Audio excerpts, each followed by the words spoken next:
자, 오늘 설교의 제목이 홀로 있음이 좋답니다. 그렇다고 해서 그래 맞아, 혼자 사는 것이 최고야, 이렇게 오해해서는 안 됩니다. 여기서 말하는 홀로 있음은 무작정 홀로 있는 것을 말하는 것이 아닙니다. 무작정 홀로 있는 것은요, 처음에는 좀 호젓해서 좋지요. 근데 시간이 지날수록 지겨워집니다. 또 외로워지죠. 그리고 나중에는 우울증에 빠지기도 합니다. 오늘 설교에서 말하는 홀로 있음은 내가 세상과 잠시 담을 쌓고 하나님을 향해서 문을 여는 것입니다. 시편 131편 2절과 같은 상태를 말하고 있는데요. 같이 한번 읽어볼까요? 자, 시작. 실로 내가 내 영혼으로 고요하고 평온하게 하기를 젖된 아이가 그의 어머니 품에 있음 같게 하였나니 내 영혼이 젖된 아이와 같도다. 아멘. 자, 어머니 품 같은 하나님의 품으로 들어가는 것입니다. 하나님의 임재와 하나님의 위로와 회복을 경험하는 것입니다.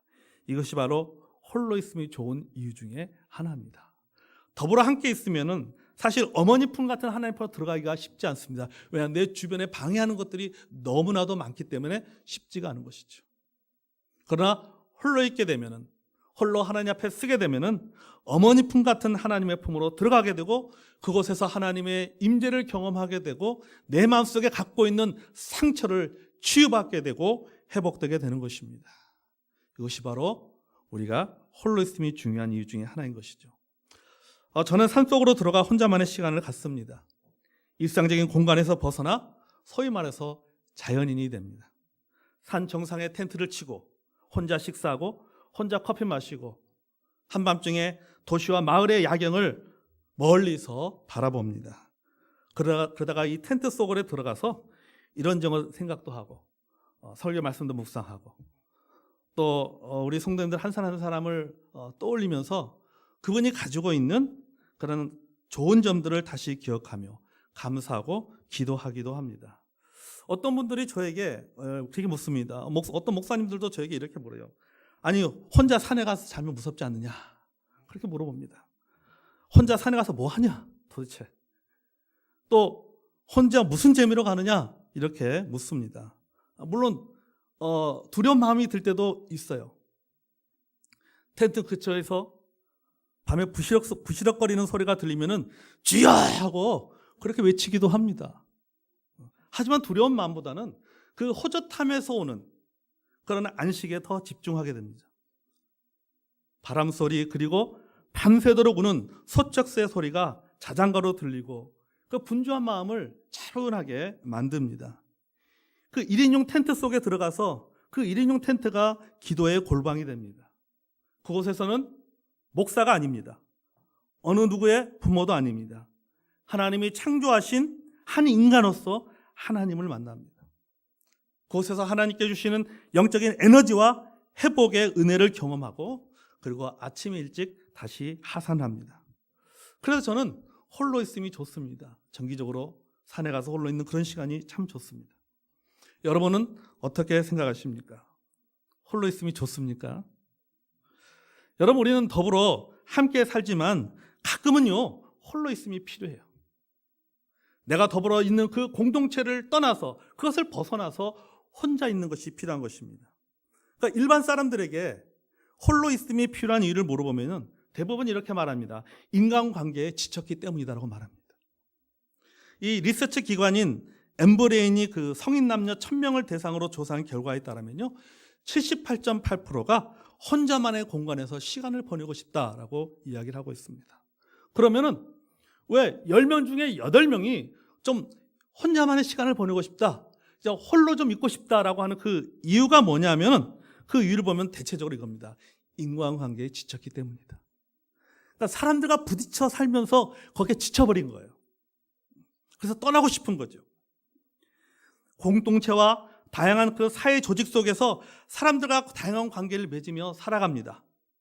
혼자가 아니기 때문에 늘 주변 사람들과 다양한 관계를 맺으며 살기 때문에 늘 주변 사람들의 시선과 평가에 신경을 쓰며 살아야 됩니다. 순수하게 나만을 생각하고 순수하게 나의 생각대로 살기가 쉽지 않은 것이죠. 항상 뭔가 할 때는 누군가가 나를 어떻게 생각하는지, 누군가의 눈치와 누군가의 시선과 누군가의 평가 속에 살아가는 것이 너무나도 힘든 거예요. 나 혼자, 하나님 앞에서 나 혼자만의 사람으로 살아가는 것이 아니라 누군가에게 비춰진 모습으로 살아가기 때문에 그것이 너무 힘든 거예요.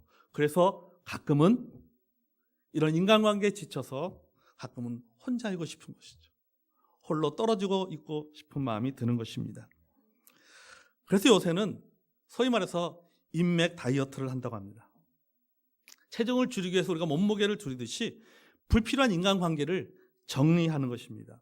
맺고 있는 SNS 팔로우를 끊는다든지 연락처를 삭제하든지 계정을 탈퇴하든지 이런 방법들을 통해서 관계를 정리해가는 사람들이 있습니다. 그래서 요새는 그렇게 소위 말해서 인맥 다이어트를 하는 사람들이 많다고 합니다. 사실 우리는 혼자 살면 외로울 때도 있지만 함께 살기 때문에 괴로울 때도 참 많이 있습니다. 그렇죠? 네. 혼자 살면 참 외로운데 그래서 같이 사는데 같이 살다 보면 참 괴롭고 힘들 때도 참 많은 게 그게 사실이죠. 지칩니다. 이럴 때 회복이 필요한 거예요. 홀로 있으면 이런 것으로부터 쉼과 회복을 가져다 줍니다. 다시 말해서 우리가 더불어 함께 살기 위해서 홀로 있음이 필요한 거예요. 여러분, 낙엽성이 잘 자라는 한번 숲속을 가보십시오. 나무와 나무 사이가 서로 적당한 거리를 유지하고 있습니다. 여러분이 여기 그 초읍에 있는 백양산 어린이 대공원 거기 있잖아요. 거기 가보십시오. 그 산에 가보면요, 그 편백나무들이라든지 일반 어떤 잣나무에 어떤 낙엽성들을 보면요, 이들을 보면요, 그냥 있는 게 아니라 보면 거의 다 일정한 간격을 유지하고 있습니다. 그러면서 쭉쭉쭉쭉 올라가는 것을 보게 됩니다. 그러니까 나무가 나무 간에 서로 적당한 거리를 유지하고 있으면서, 다시 말해서 홀로 서 있으면서 동시에 적당한 간격을 유지하는 상태에서 건강한 숲을 이루어가는 것을 보게 됩니다. 그렇기 때문에 다닥다닥 붙어있는 것만이 건강한 것은 아니다라고 하는 거죠. 적당한 거리를 유지하면서 적당한 거리를 서로가 그럴 때 서로가 커나갈 수가 있다라고 하는 것이죠. 이 구상시인이라고, 이분이 굉장히 우리나라의 유명한 대표적인 시인 중에 한 분이죠. 이 구상시인이 쓴 시 중에 홀로와 더불어라고 하는 시가 있습니다. 제가 한번 읽어보겠습니다. 나는 홀로다. 너와는 넘지 못할 담벽이 있고 너와는 건너지 못할 강이 있고 너와는 헤아릴 바 없는 거리가 있다. 나는 더불어다. 나의 옷에 너의 일손이 담겨 있고 나의 목에 너의 땀이 배어 있고 나의 거처에 너의 정성이 스며 있다. 이렇듯 나는 홀로서 또한 더불어 산다. 그래서 우리는 저마다의 삶에 평형과 조화를 이루어야 한다라고 하는 거죠. 굉장히 제가 이 시를 보면서 굉장히 참 의미가 있다. 여러분, 우리는 때로는 홀로, 때로는 더불어 함께 살아야 됩니다. 아멘. 여기에 평형과 조화를 이루어야 된다라고 하는 것이죠.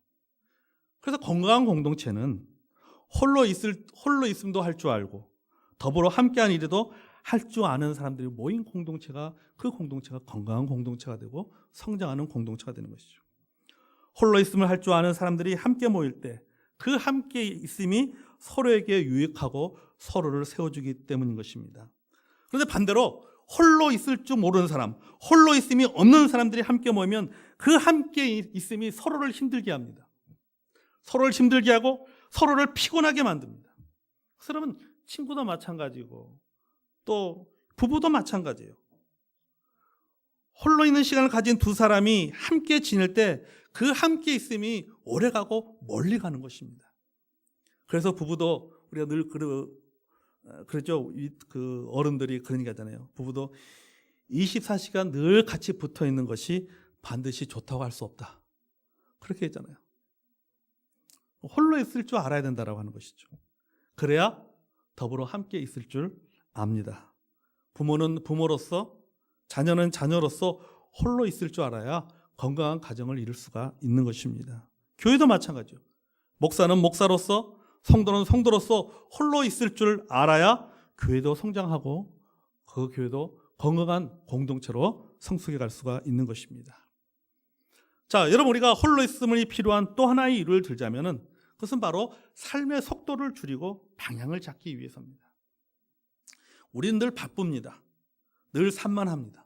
늘 분주합니다. 늘 서두릅니다. 늘 걱정이 많습니다. 일처리에 바쁘고 모임에 바쁘고 사람들을 만나는 일에 바쁩니다. 가만히 있지 못해요. 가만히 있으면은 내가 뭔가 뒤처지는 것 같고 내가 뭔가 게으르는 것 같고 내가 뭔가 아무것도 안 하는 것처럼 느껴집니다. 그렇기 때문에 다른 사람이 바쁘면은 나도 바빠야 되는 거예요. 다른 사람이 분주하면 나도 분주해야 되는 거예요. 다른 사람이 분주한데 내가 아무것도 하고 있지 않으면은 나는 마치 무능한 사람처럼 그렇게 느껴지는 것이죠. 그런데 문제는 뭐냐면 속도는 있는데 방향이 틀렸다라고 하는 거죠. 속도는 빨리 가는데 방향에 문제가 있는 것이죠. 톰 행크스가 주연했던 영화, 여러분 포레스트 검프를 본 적이 있습니까?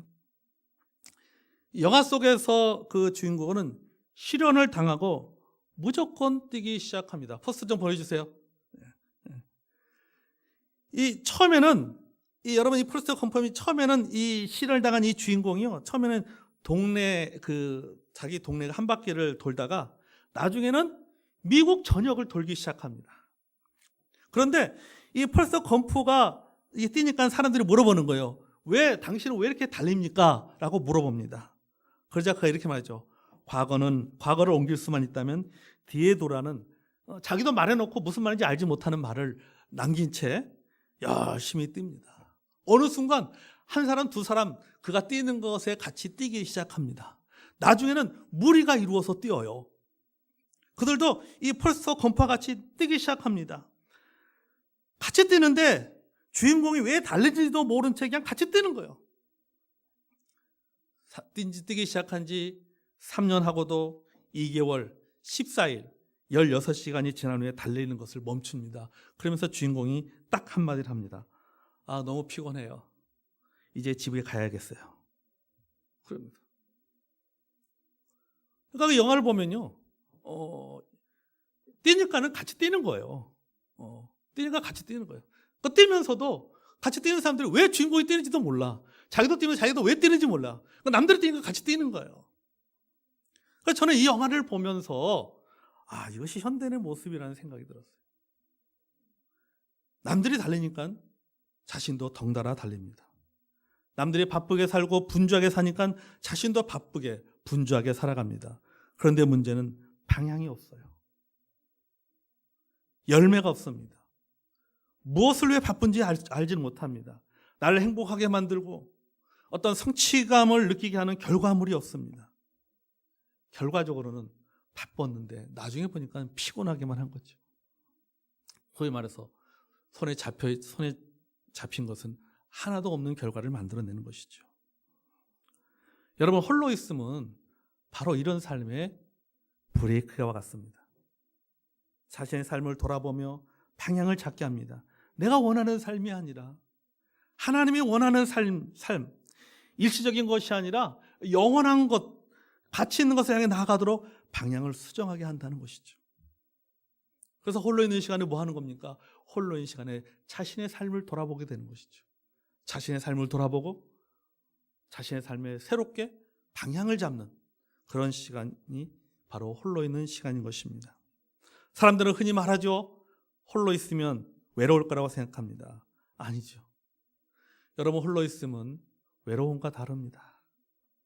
영어로 표현하면 홀로 있음과 외로움은 조금 다른 것 같습니다. 영어 사전에 찾아보면요, 홀로 있음은요, 솔리투드입니다. 제가 이 영어 사전 찾으니까 솔리투드가 무슨 뜻을 갖고 있냐면 혼자 있지만 외로운 감정을 느끼지 않고 행복한 감정을 느끼는 상태라고 표현하고 있어요. 그러니까 혼자 있는데 행복한 거예요. 혼자 있는데 외로운 감정을 느끼지 않는 겁니다. 그게 바로 솔리투드예요. 이런 상태를 신학자 폴 틸리는 이렇게 말하고 있습니다. 외로움이란 혼자 있는 고통을 표현하기 위한 말이고 고독은 혼자 있는 즐거움을 표현하기 위한 말이다. 혼자 있는 즐거움, 이것이 바로 솔리투드라고 하는 것이죠. 홀로 있음은 외로움이 아닙니다. 즐거움이죠. 외로움이라고 하는 것은 내가 원하지 않아도 찾아오는 것이기 때문에 고통스럽습니다. 두렵습니다. 하지만 홀로 있으면 뭐예요? 내가 원해서 선택하는 거예요. 내가 원해서 스스로 만들어내는 거기 때문에 외롭지가 않습니다. 오히려 즐거운 고독을 느끼는 것이죠. 사람들은 저에게 말합니다. 산에 가면 외롭지 않느냐? 아니에요. 전혀 외롭지 않습니다. 너무너무 즐겁습니다. 혼자 있지만 혼자 있는 그 시간이 너무 즐거운 것이죠. 외로움은 외부적인 요소이고 고독은 내면적인 요소라 할 수 있습니다. 여러분, 외로움은 나는 혼자 있고 싶지 않은데 어쩔 수 없이 혼자 있는 상태가 외로움입니다. 그러나 홀로 있으면 내가 스스로 혼자 있고 싶어서 외부와 담을 쌓고 있는 혼자 있는 상태가 바로 홀로 있는 것이죠. 여러분, 우리 성도가 우리 그리스도인들이 스스로 홀로 있는 이유는요, 그것은 바로 영적인 목적이 있기 때문이죠. 영적인 목적이 없으면 외롭습니다. 지루합니다. 우울증에 빠질 수 있습니다. 하지만은 내가 영적인 목적을 가지고 홀로 있는 것은 그것은 본인의 신앙에 상당한 유익을 주는 것입니다. 여러분, 예수님을 보십시오. 예수님은 홀로 있는 시간을 많이 가지셨습니다. 사역을 시작하실 때 홀로 계셨습니다. 광야로 가셔서 홀로 있었습니다. 멍 때리고 계신 것이 아니라 금식과 기도의 시간을 가지셨어요. 침례 요한이 죽었다는 소식을 들었을 때도 홀로 있었습니다. 제자들을 선택하기 전에도 홀로 있었습니다. 문둥병자를 치료하시고 난 후에도 홀로 계셨습니다. 제자들이 사역을 시작할 때도 예수님은 홀로 있었습니다. 심지어는 체포당하기 전에도 겟세마네 동산에서 예수님은 홀로 기도하셨습니다. 예수님의 홀로 있으면 항상 무엇이 있었습니까? 항상 이유가 있었어요. 그리고 항상 목적이 있었습니다. 그렇기 때문에 예수님의 홀로 있으면 영어로 말하면 솔리투드예요. 즐거운 고독이죠. 행복한 고독이죠. 왜요? 그 홀로 있으면 스스로가 결단해서 선택한 목적이 있는 홀로 있음이기 때문이라는 사실입니다. 자, 오늘 본문 마가복음 1장 35절에서도 이렇게 말하고 있습니다. 같이 한번 읽어볼까요? 자, 시작. 새벽 아직도 밝기 전에 예수께서 일어나 나가 한적한 곳으로 가사 거기서 기도하시더니 아멘. 자, 여기 이 본문 방금 읽은 말씀 중에 이 그 PPT에도 나와 있지만 이 한적한 곳이라는 이 단어가 헬라어로 에레모스라고 하는 단어입니다. 이 에레모스의 기본의 뜻은 뭐냐면은 광야라는 뜻이에요. 광야. 그러나 이 문맥에 따라서는요, 이 에레모스라고 하는 이 단어가 빈들 또는 한적한 곳으로도 번역이 되어집니다. 자, 어쨌든 빈들이든 한적한 곳으로 번역을 하지만 여러분, 빈들이든 간에 한적한 곳이든 간에 그곳은 어떤 곳입니까? 사람들이 가지 않는 광야인 것이죠. 주변으로 아무런 방해를 받지 않는 공간입니다. 마태복음 4장 1절을 읽어볼까요? 자, 마태복음 4장 예수님께서 성령 이끌어 마귀에게 시험 받으러 광야로 갔을 때 얘기인데 4장 1절 같이 읽겠습니다. 시작. 그때 예수께서 성령에 이끌리어 마귀에게 시험을 받으러 광야로 가사. 자, 여기 4장 1절에 나오는 이 광야도 헬라어 언어에 보면요, 에레모스라고 하는 단어를 씁니다. 다음에 볼까요 또? 자, 마태복음 14장 13절을 읽어보겠습니다. 자, 시작. 예수께서 들으시고 배를 타고 떠나사 따로 빈들에 가시니 무리가 듣고 여러 고을로부터 걸어서 따라간지라. 아멘. 여기 따로 빈들에 가셨다. 이 빈들이 바로 헬라어로 에레모스라고 하는 단어입니다. 자, 이렇게 에레모스가 다양하게 번역되고 있죠. 때로는 본문의 문맥에 따라서 광야로, 때로는 한적한 곳으로, 때로는 빈들로 번역이 되고 있습니다. 하지만 하나의 공통점이 있습니다. 빈들과 한적한 곳과 광야에는 하나의 공통점이 있는 것이죠. 어느 누구도 방해받지 않고 예수님이 홀로 계셨던 곳이다 라고 하는 것이죠. 성경에 에레모스라고 표현하는 그 곳에는 예수님께서 홀로 계셨습니다. 곳에는 제자들도 없었습니다. 예수님을 따라다니는 군중도 없었습니다. 오로지 예수님 혼자 계셨던 것입니다. 예수님께서 홀로 금식하고 기도하고 묵상하셨던 곳 에레모스, 우리는 그것을 광야라고 표현하죠. 광야 또는 빈들, 한적한 곳이라고 말하고 있습니다. 여러분이 이 아까 말했잖아요. 그 에레모스라는 기본의 뜻이 이 광야라고 했습니다. 그리고 문맥에 따라서는 한적한 곳, 빈들 이렇게 번역이 됐다고 했죠. 여러분, 광야가 히브리어로 바로 미드바르입니다. 이 히브리어 미드바르를 헬라어로 바꾸면 바로 에레모스가 되는 것입니다. 이 미드바르에서 히브리어 미드바르 광야, 우리말로 번역하면 광야인데 이 미드바르에서 미는 영어로 말하면 from입니다. 무엇에서, 무엇으로부터라는 뜻이죠. 나바르는 말씀이라는 뜻이에요. 따라서 뭐냐면 광야로 번역된 이 미드바르를 직역하면 이런 뜻입니다. 말씀이 있는 곳이죠.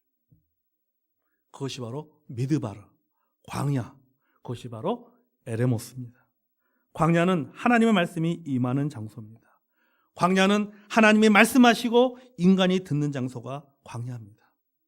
여러분, 우리는 어떤 문제가 있을 때, 우리가 기도하고 싶을 때 대부분의 사람은 어디로 갑니까?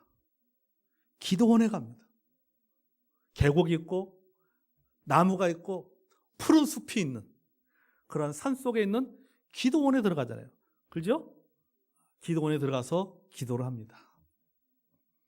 그러나 이스라엘은 기도하기 위해서 어디로 가냐? 그들은 광야로 나갑니다. 우리는 기도하기 위해서 산속에 있는 기도원을 가는데 이스라엘 사람들은 그들은 기도하기 위해서 광야로 나갑니다. 그래서 당시에는 신을 만나려면 사막으로 들어가라는 말이 있어요.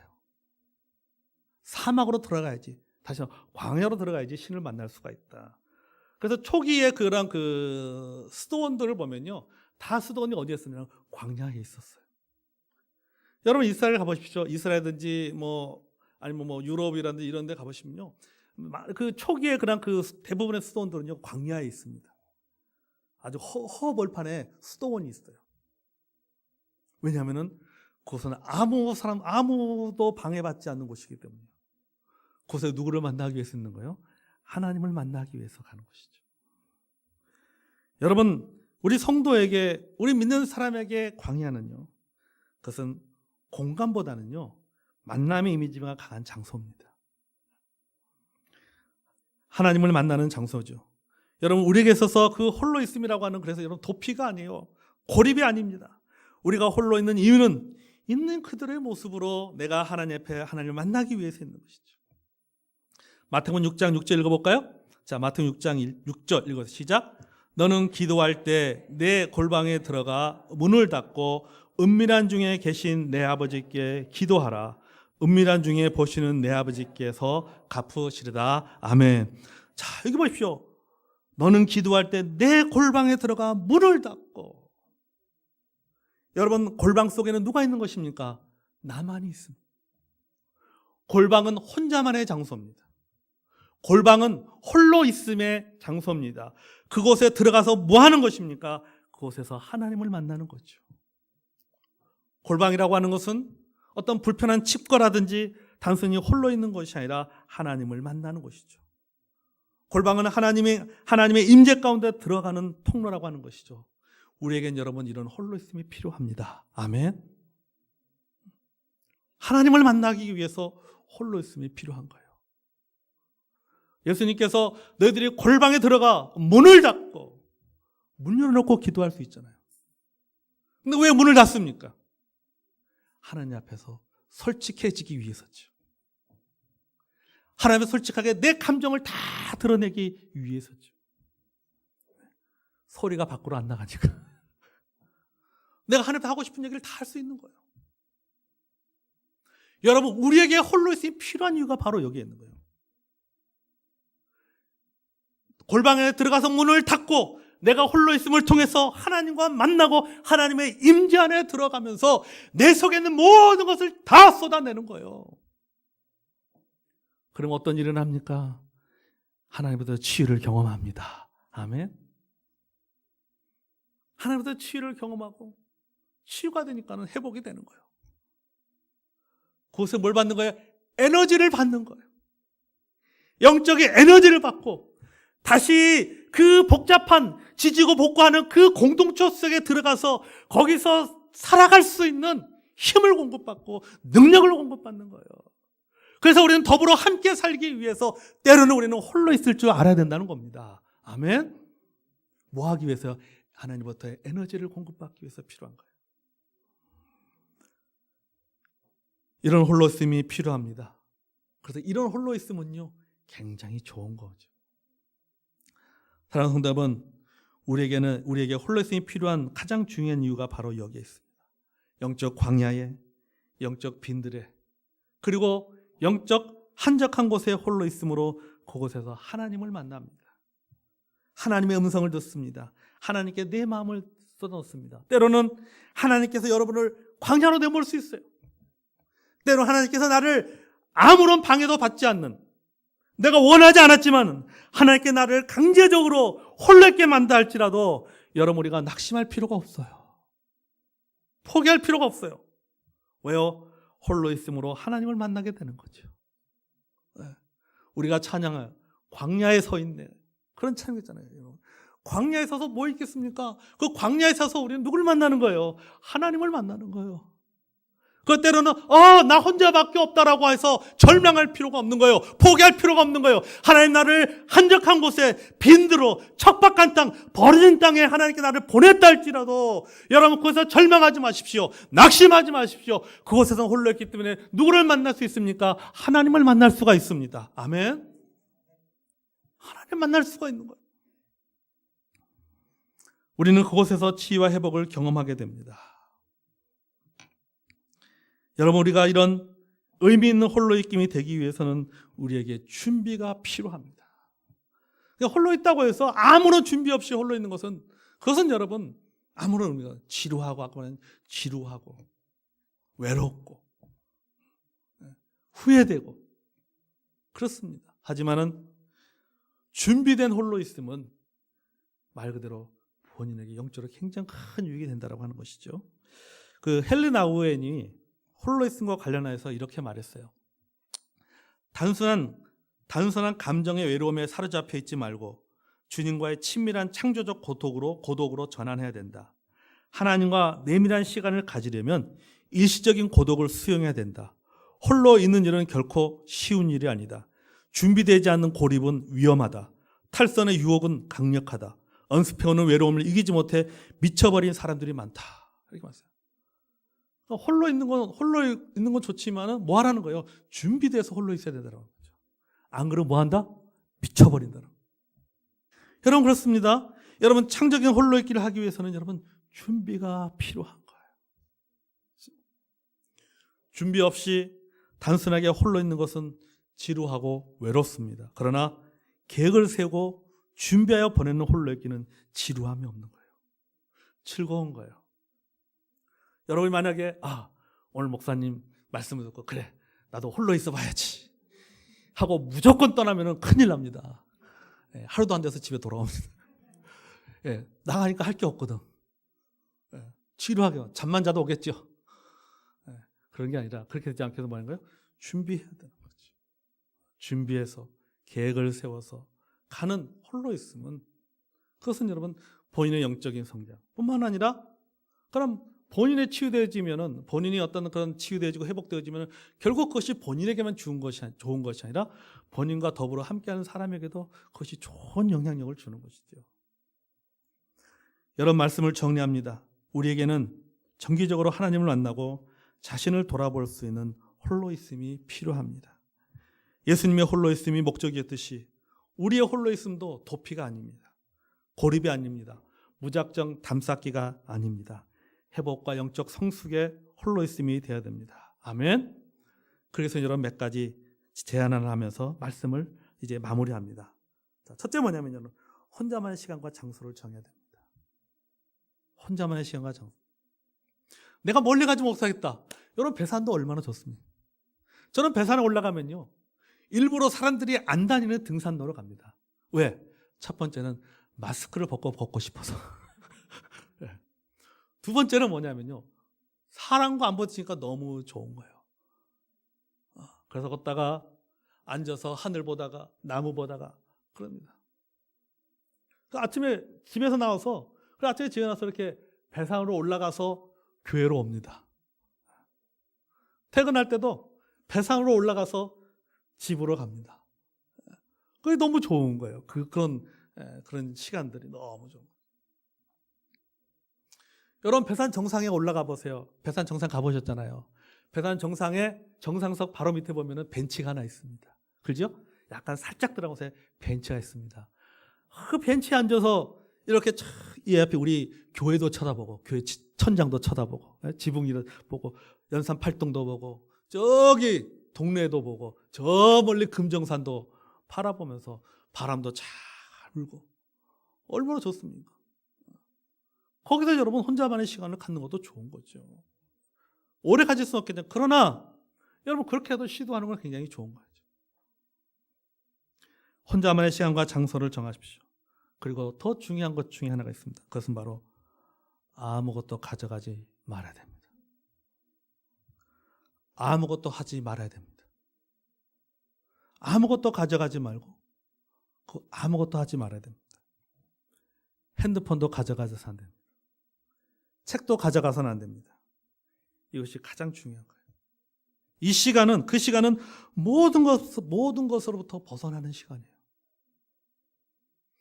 여러분 골방에 들어가 기도하는 사람이 핸드폰 갖고 들어가면서 그 기도가 되겠어요? 네.